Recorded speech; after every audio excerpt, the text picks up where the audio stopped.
Welcome to Empowered Women series. And at Empowered Women series, we talk to inspiring women and bring these conversations to aspiring women leaders. Today, we have with us Lisa Tanzer of Life is Good. She's the president of Life is Good. And as you all know, Life is Good is the brand which believes in power of optimism, something that all of us need so much right now. And that's what I am very curious to know about, and that's what I'm going to ask Lisa about. Are you ready, Lisa? I'm ready. Thank you for having me. So, first question is, I obviously know you believe in optimism, and we do believe too, but our belief stops at belief. So, if we, in these uncertain times, if we want to believe more in optimism or bring more optimism in our lives, what should we do? Yeah, life is good. We learned this lesson very early on, and it's about trying to focus on the good. So it's very easy. The company started actually by two brothers who were trying to start a t-shirt business and talked about why the news was so negative. And I thought, well, maybe we could just have a brand where you focus on something positive. And it started with simple pleasures, from the beach to ice cream to running, the things that they love to do. But we learned over time that that's a pretty simple practice if you try to train yourself to focus on what's good, instead of all the other things around you that you might perceive to be bad or negative news, and what you focus on grows. So that's a practice that we try to teach ourselves and to communicate through our apparel and accessories. Yeah, like, you mentioned everything and you did not mention my dear sloth. Yes, yes. Because you decide you like simplicity, right? And you said you like to take things slow. So it's a reminder to yourself, right, how to focus on those things that are important to you. And I did think, like, I was one of those people who did think that, what you wear and all those things, it didn't really matter because other people would see it. And, but it does, wearing what you believe in, wearing what you want a reminder of is such an important thing. And so this is about, life is good. This is about your brand, your company's brand. What about Lisa? Like, how do you remain optimistic? Yeah, it's I feel very fortunate that I work for a brand in a company that's so aligned with, my own personal goals and beliefs from way back when. So I think I've always been an optimistic and resilient person. So I've certainly had my share of setbacks, and it's how you handle those setbacks. You can kind of put your head under the covers and, not move forward, or say, okay, this is a pretty big setback right here. What are the opportunities within it? So I'll always take a minute if something not so good is going on in my life, to absorb that and not try to brush it completely aside, but then very quickly to stay optimistic about, okay, this is a problem that we can fix. This is a problem that I can solve. I can call in my resources, my friends, my family for help in order to find ways, in order to stay optimistic and positive, and focus on those things. So the brand is very aligned with my own beliefs. One simple thing that I use that we actually learned a lot through our customers in the very early days of Life is Good, we would hear stories from people who were facing really tough adversity, illness, death of a loved ones, and they would write to Life is Good saying, thank you so much for helping me remain optimistic. I wear your shirts to either every chemo appointment, or I gave them out at the funeral of a loved one, of somebody who was, an optimist, or someone who inspired me. And through these stories, we learned they all had kind of one simple thing. It's they would change their have tos to get tos in order to stay positive. So do you have to go to the supermarket, or do you get to go to the supermarket because you have access to a car, food, refrigeration? Do you have to go to that meeting, or do you get to go to that meeting because you have a job, you have colleagues, you have things that you can work on? And the stories that we heard from people, that's the one that really stuck with me. And I actually think it sticks with a lot of people who we come in contact with. It's all your frame of mind. You have a choice every day how you want to view things. you can view them as have tos or you can view them as get tos. So that helps keep me positive and just focused on moving forward.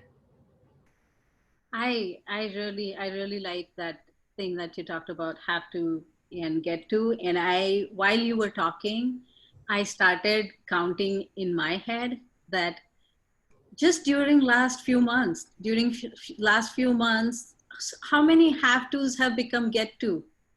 Like Right. like we used to say that, exactly, grocery shopping. Like, I have to do grocery shopping. Now, if I ever get to go to grocery store, I feel like, oh my God, this is such a fun. There are real people here and real food on aisles. You do appreciate now, right, more than ever those little things. I have a son, he's an adult son, he's 23 and he plays baseball, and every summer he plays 40 baseball games, and I still try to go as many as possible. But oftentimes they're at 8 p.m. in Boston after a long day of work, and I would catch myself last summer being like, game 30, 32, I have to go to the baseball game. And I said, this summer, baseball never looks so good. You get to go out, you get to be around other people, you have some place to go, you're in the fresh air, it's an activity. You just appreciate things now, I think, differently than you did before, stuff you took for granted. Yes, yeah. And I have, uh, after hearing you, I'm going through the list that, and I'm going to try not to take things for granted and change my have tos to get to. They have changed in last few months, but more so. Yeah. All of us want to make this world better. Most of the people that we know are nice people, thankfully, are nice people. Few are not, but most of the people are nice people, and they want to make this world a better world. But there's so many causes around us, so many causes, so many. Even in doing good, there is a shiny object syndrome. Like, something becomes the trend of that time, and suddenly everyone, for a month or so, I don't want to name any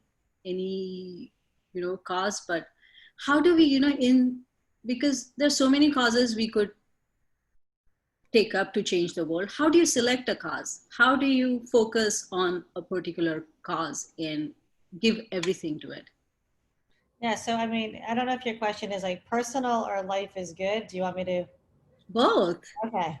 So, personally, I remember being, I don't know, probably in my 20s, and I started working with a nonprofit called Project Joy, and we would raise money, for help kids overcome the impact, similar to the work we do now, of poverty, violence, and illness. I was like, so what can I do? I joined the board because they needed a board member. It was a friend of mine from college. He's like, you have a good job.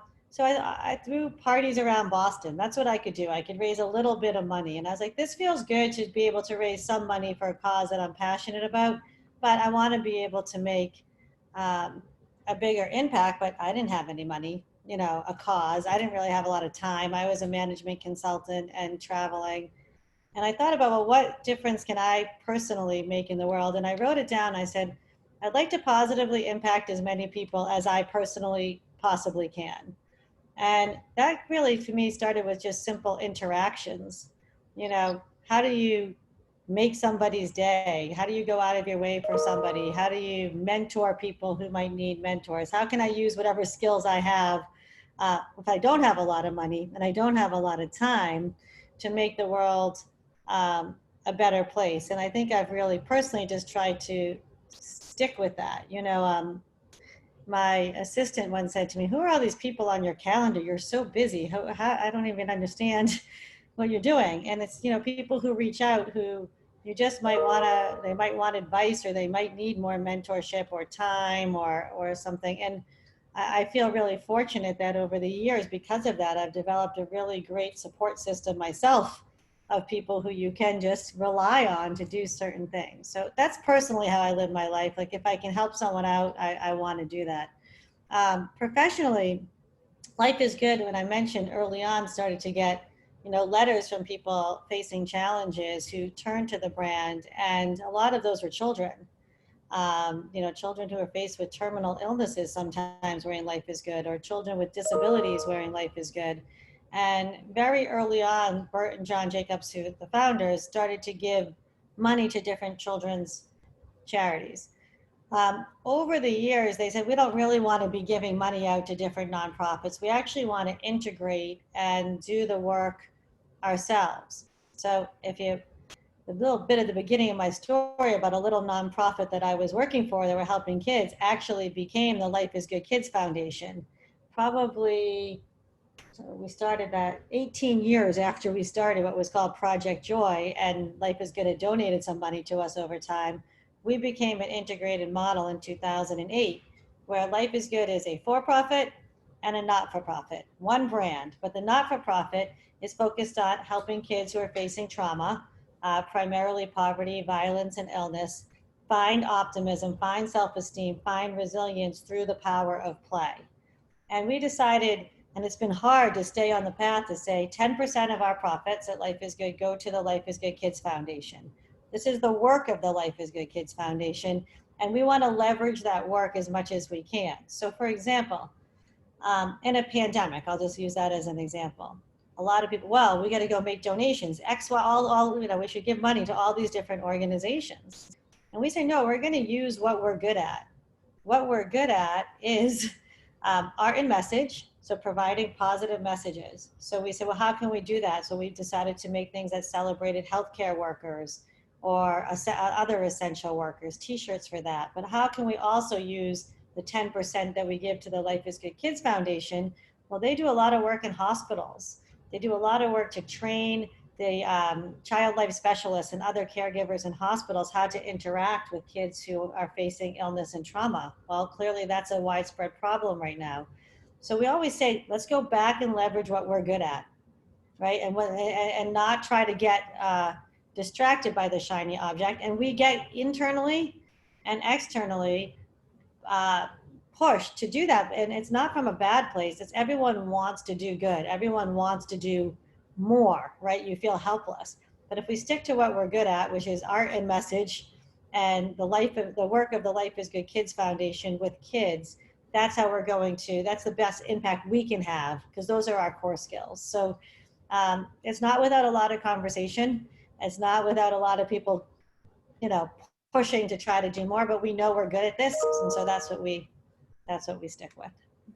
I can imagine because it's difficult enough for a person to do that. I can't imagine how a company would find it difficult because, as a person, when you are free to make your own decisions quickly, your brains is the only thing, or maybe your family who's involved in making your decisions. And still, like, your friends would ask you to donate for something, in like there could be so many things you can go on donating to, and yet, I like your advice that figure out what you are good at Mm-hmm. and what we do for our day job, for our for profit, for paying our bills, that we try to figure out what we are good at, and that is what we do.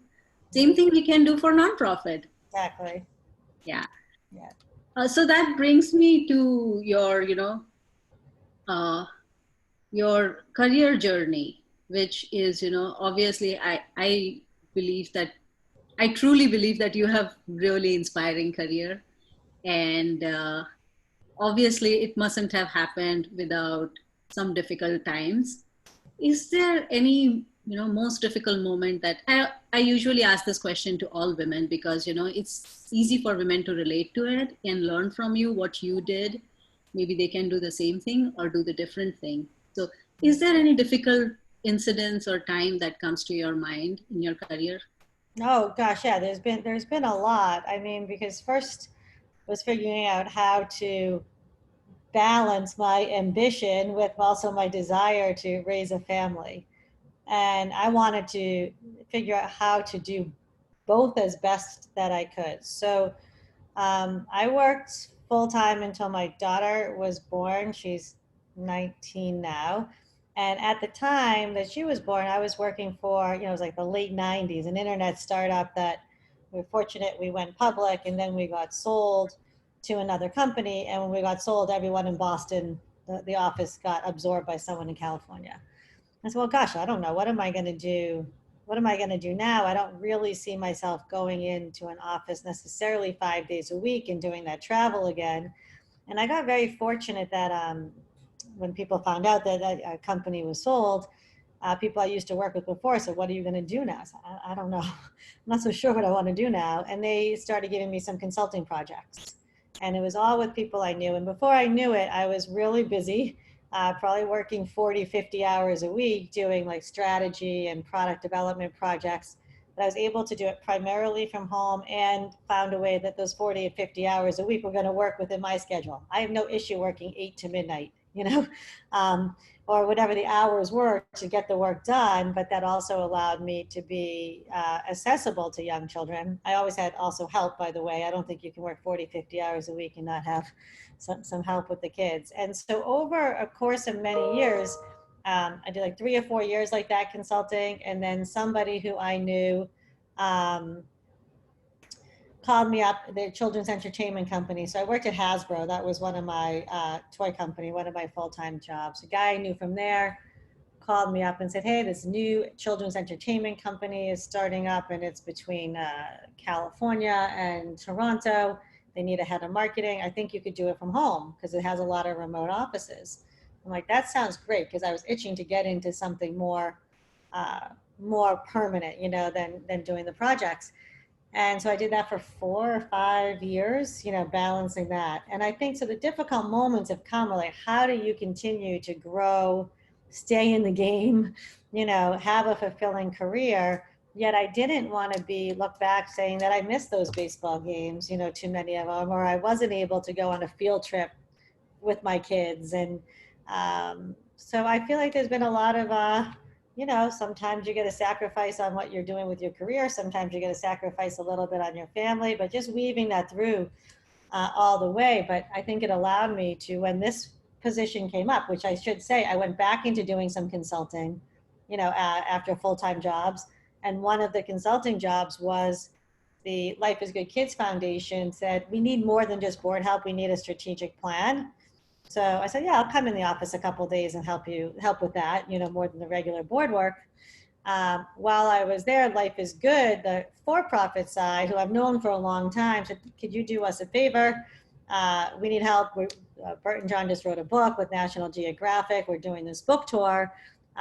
We don't have a plan and it's leaving in 8 weeks." I said, "All right, I'll do that as a consulting project. You know, that sounds like a lot of fun, actually." And from there, I realized, oh my gosh, from this consulting, Life is Good is an unbelievable brand, so much depth, so much opportunity. And I took the head of marketing job permanently. And then a year later became president because the Bert and John were ready to focus more on the creative vision side of stuff and less on the operating. So I think the story for a lot of people, like, you don't know what your journey is you don't know what the journey is gonna be like, you know, and if you can stay in the game and stay communicating with people, talking to people, you know, I don't really like the word network because I view it, the power of your relationships will help you through it. So there were a lot of times where I was like, what am I doing? I'm not leveraging my skills. I want to be doing more. I think I could have a much higher position or make more impact, but I also knew that came with certain sacrifices. So ultimately, I look back now, you know, I'm in my early 50s, my kids are grown, and I feel really fortunate that because I stayed and tried these different experiences and different things, that it led me ultimately to this position, which is a job I love. So I'm very lucky. Thank you for sharing that. It's like there's so many things that you said. One, obviously, you know, you didn't say it directly, but don't kick yourself for not doing certain things. Like while you're creating balance between your work life and life, there are going to be certain things that you will miss out on. And it sounds like you did regret a bit, but you didn't allow yourself to regret too much about those. Yeah, because I figured that it's all going to work out in the long run, you know, as long as I was trying my best. So there were definitely times, you know, my daughter did musical theater, and I tell you, if I went to 300 shows, uh, you know, she said, "Remember that show you missed?" I'm like, "Oh my gosh, I missed one out of like 100. You're going to remember that one," you know? But I more laughed at it to say, you know, I know I'm doing my best. And on career opportunities, that I passed by a few really big ones early on when my kids were little, big jobs, and I don't regret that. You know, I don't regret doing that. So yeah, you got to forgive yourself, you know, for things that you might feel bad about, and just move on. Yeah. And another important thing you mentioned is staying in touch with people. Like even when you take, maybe, a lot of women do decide to focus on their children for a few years. And it's a good piece of advice that keep in touch with people, because it's not as much, it is for, keeping your relationships alive and keeping your network, the word that I don't like either, uh, alive, but it is also for your self confidence. Because if you remain in touch with people and with things, you remain confident that you can do these things. Otherwise, a few years of break can doesn't really make a difference on actual skill level, but makes a difference on women's confidence level. I think definitely, and for both the reasons that you said. I mean, I haven't sent a resume in 25 years. Even the consulting work that I did was all based on people who I knew. You know, the entertainment job, which was an amazing job to work from home for 5 years, develop children's television programming, which I loved, and the licensed products, which I loved, was a relationship from somebody who I worked with in Hasbro. Can't figure out the math, but at least 10 years before. But I kept in touch with him over the years, and staying in touch with people in an authentic way makes a huge difference. You're not calling them. I have people who call me every 5 years when they want a job. I quite frankly find it annoying. Like, I haven't heard from you in 5 years. That's a network. You know, that's not a relationship. And I think relationships take a lot of effort. And I think part of the premise of your series is like women don't have the time. They really need to make the time to build those relationships with the people who they've worked with before, or who can mentor them, you know, because over time, that's where your opportunities come from. I wasn't looking for a job when that entertainment thing came along. I was doing the consulting, and the guy called me up. He's like, Tanzer, I got a job for you. I'm like, I don't want a job. I'm good. He's like, no, you're going to want this job. And I'm like, great. I actually do. I love this stuff. I worked in the toy industry. I loved entertainment. So the power of relationships is, it's everything. And right now for me, let's just say during the pandemic, right, when this started, and anything from how are we going to access more capital, to how's this whole government PPP thing working, to oh my gosh, we need help with certain skill sets that we don't have. I spent a lot of my time at the beginning calling people. What are you hearing? What are you doing? What are certain banks doing? How does this government thing work? You know, what are my options with regard to hiring? And that power of relationships, the people I knew, is why, I mean, Life is Good is doing very, very well right now. Our business is booming, right? Because people want optimism, and we have a very strong online business. But it's those people who actually, in the moment of panic, I can make some really great phone calls, and people call you back and they want to help you because you've helped them, you know, in the past. Yeah, and I have seen that, I have seen that generosity of time and generosity of helping people in you, not just today by spending this time with us, but in general. And it makes total sense when you're talking about these things. Like, it is important. It is the basis of forming relationships in the world. The generosity of time. You have to give time to, be able to get something at some point, and also be not transaction oriented, that right now I want a job, that's why I'm getting in touch with you. Right. That's a great advice. Thank you so much. And so obviously, it has taken a lot of people's help and support to get you where you are today. Yes. And I was going to ask you a question, like, should, like, yes, our premise is that women don't have time, because that is kind of a fact. And if we decide, like, if we really have to make time for, something as important as building relationships, do you have any advice, like, how can we do it? Yeah. I mean, to me, it can be as simple as an email or a text checking in with someone just to say how you're doing, or update them on what you've been up to. I once had an intern. This was when I worked for a toy company, internet startup. She was an intern, so she was in undergrad school. Every 6 months, she would just send me a note. Here's what I'm doing. Here's the projects I'm doing at school, or oh, I got my first job. I, you know, and when she needed help over time, I just felt like, and I'm sure she sent the same letter to many other people, which was fine.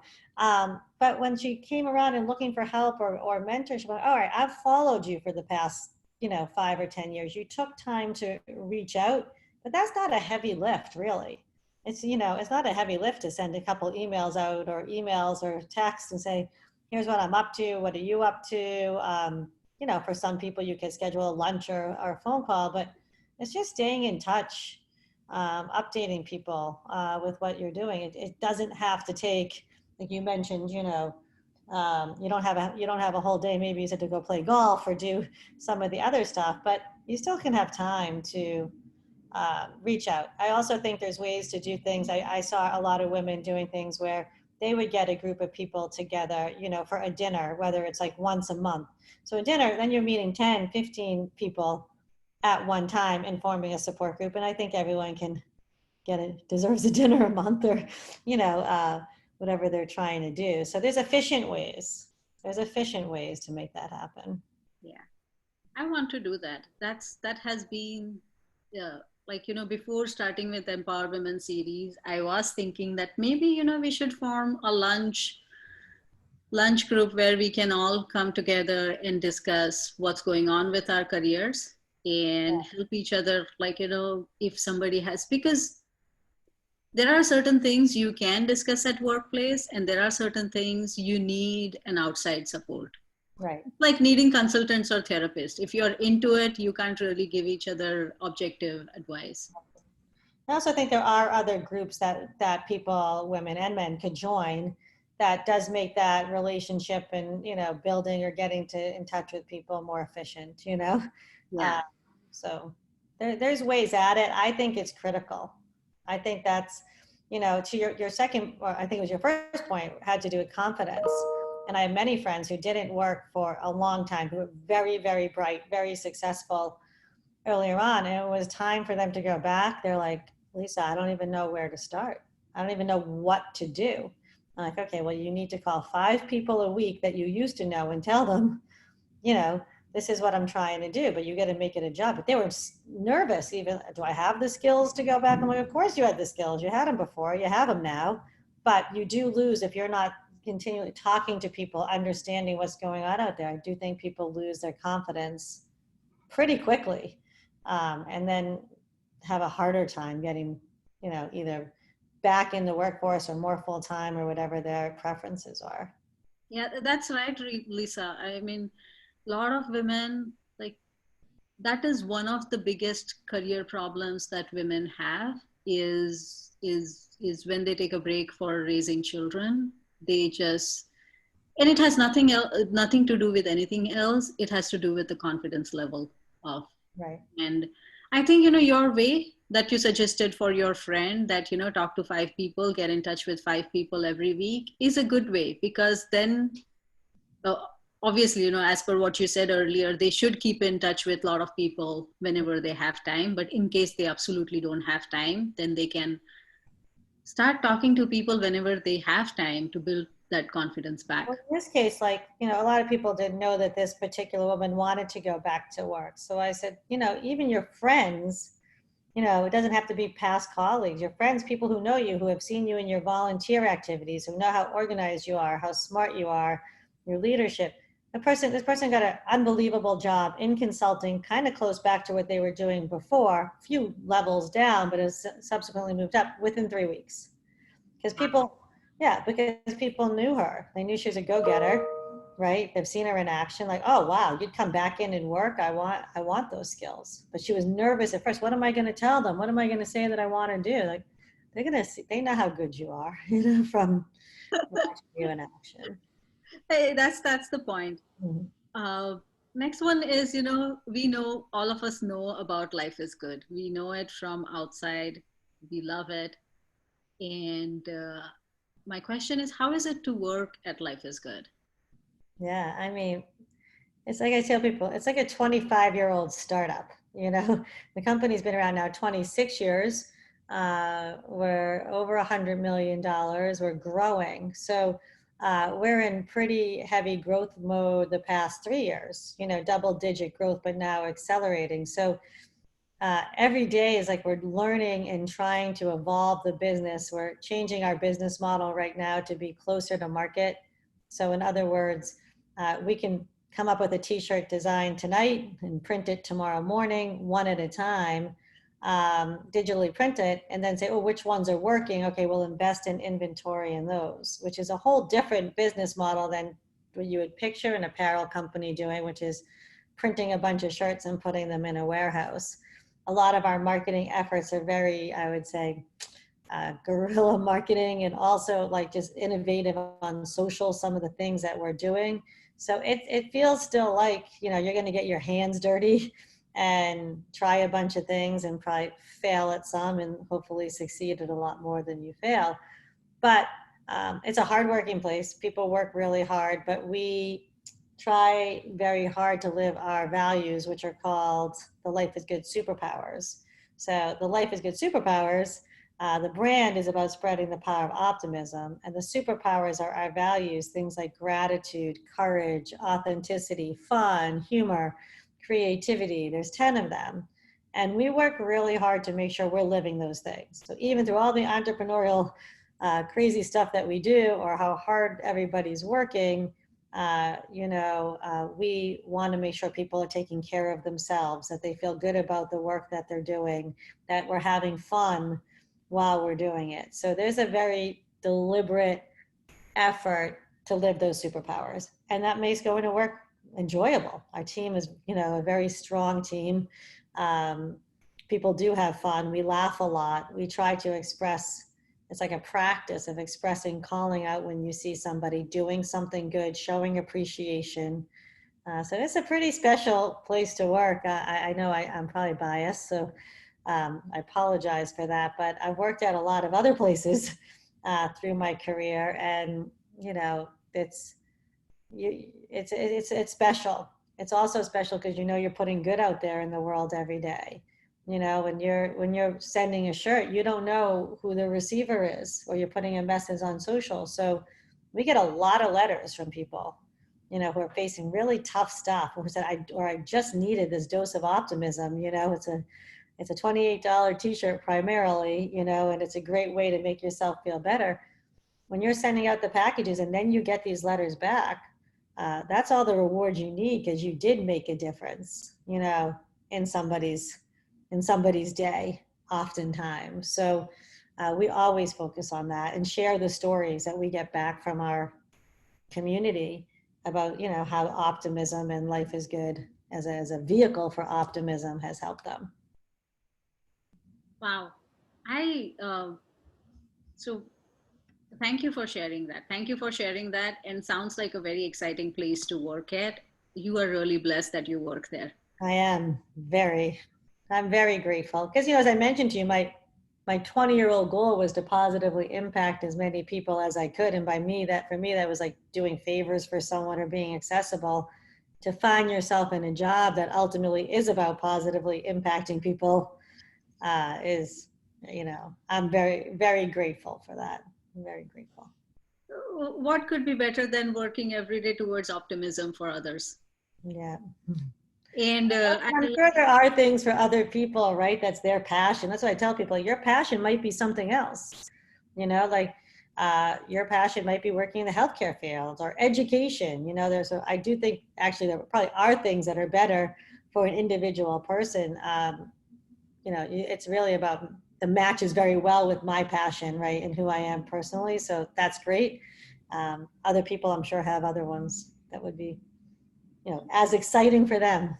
and your, you know, that respect for other industries, and it can be seen, you being in apparel industry, you are doing things differently. You are having a test and learn approach towards making your apparels, which I'm pretty sure not too many apparel companies have that approach yet.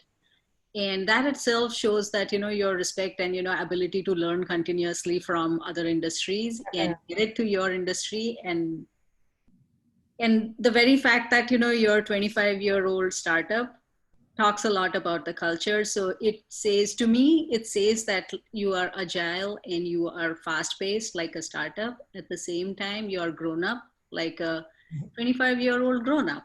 Yes. Yeah, I think everyone in the founders are so visionary. You know, they're lifetime learners. They always want to push and try different things. And I think that kind of approach, it starts with them.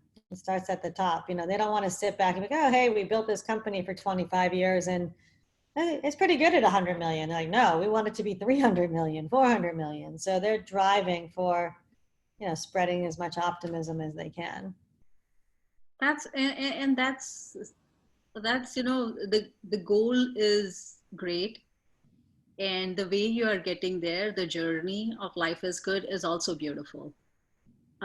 Because where you are at, I know, being so we work with a lot of Fortune 500 companies, we work with a lot of startups, and we know that, that the startups want to be like grown-ups, and Fortune 500 companies, we teach them innovation programs to be like startups. So you are a company who actually has both those advantages, and which is an exceptional thing to have. So it shouldn't be very difficult for you to go to that 300 million or 400 million or whatever that you wish, while being happy. Right. That's the key. Yeah. We always say we could grow or meet our goals, but we do a culture survey twice a year that we take very seriously. And you can meet your goals and have a bunch of unhappy people working with you. And to me, that would be a massive failure, right? So we measure culture of our team equal to the financial, of equal importance as the financial performance. And it's wonderful, and I love everything that I heard. And I know that I'm going to, before I let you go, I'm going to ask you only one last question, which is, if you were to give, you gave a lot of advices, but if you were to give any one crucial advice to aspiring leaders, what would you say to them? Yeah, I think it's really about focusing on your passion. Because if you love what you're doing, it doesn't feel like work. You're going to work a lot harder. You'll be a lot more successful. And there's definitely times in my career I found myself in jobs that I didn't have necessarily the personal passion for. And, it felt more like a job. And so if you align those two things, you're gonna do great. So when I graduated from business school, I had job offers that were paid me a lot more money potentially, but I want to do consumer products marketing, and so I chose a field that when you're young and you have student loans and no money in the bank, I choose a field that probably paid half or less than half of what my other job offers could have been. But I like this. I like marketing. I like consumer products. So I went that route, and ultimately, I think I did well because I enjoyed work. I enjoyed what I was doing. So follow your passion, and then the success has a lot higher likelihood of coming. That's beautiful. Thank you so much, Lisa. Thanks for having me. I appreciate it.